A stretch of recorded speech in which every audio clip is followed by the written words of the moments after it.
કાંકરેજ તાલુકાના ખીમાણા સામૂહિક આરોગ્ય કેન્દ્ર ખાતે તાલુકા હેલ્થ ઓફિસર પિયુષભાઈ ચૌધરીનો ભાવવંદન કાર્યક્રમ યોજાયો.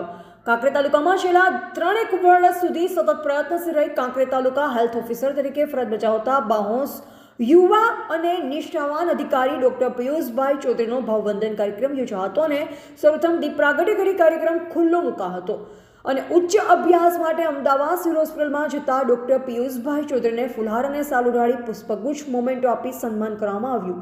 જેમાં સૌથી અગત્યની બાબત વિશે વાત કરીએ તો ડોક્ટર પિયુષભાઈ ચૌધરી પોતે ઉચ્ચ શિક્ષણ અભ્યાસ માટે અમદાવાદ સિવિલ હોસ્પિટલમાં 3 વર્ષ માટે સરકારના ખર્ચે જઈ રહ્યા છે. ત્યારે કાંકરેજ તાલુકાના દરેક પ્રાથમિક આરોગ્ય કેન્દ્રના કર્મચારીઓ, જેમાં સિરોહોરી સામૂહિક આરોગ્ય કેન્દ્રના અધિક્ષક ડોક્ટર ગોહિલ, કંબોઈ પ્રાથમિક આરોગ્ય કેન્દ્રના ડોક્ટર ભાટિયા, કાંકર પ્રાથમિક આરોગ્ય કેન્દ્રના ડોક્ટર વિજય ચૌધરી, ખીમાણા સામૂહિક આરોગ્ય કેન્દ્રના ડોક્ટર દ્રષ્ટિ ચૌધરી અને કાંકરેજ તાલુકાના ઇલેક્ટ્રોનિક્સ અને પ્રિન્ટ મીડિયા મિત્ર પણ ખાસ કરી ઉપસ્થિત રહ્યા હતા અને ડોક્ટર પિયુષભાઈ ચૌધરીને ઉચ્ચ અભ્યાસ માટેની શુભેચ્છાઓ પાઠવી.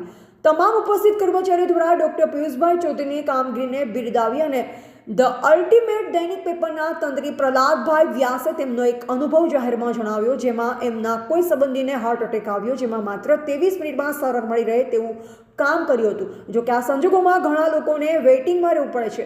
ત્યારે હવે કાંકરેજ તાલુકા હેલ્થ ઓફિસર પિયુષભાઈ ચૌધરી પોતે પણ કાંકરેજ તાલુકાના વતનની લાગણી અને માંગણીઓ માટે હરહંમેશ આગળ આવી લોકોના પ્રશ્ન હલ કરવા માટે ખૂબ જ જાણીતા છે.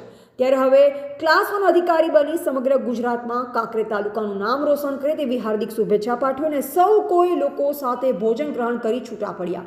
કાર્યક્રમનું સંચાલન મનુજી રાઠોડ, મહેન્દ્ર જોશી અને પરેશભાઈ જોશે કર્યું હતું.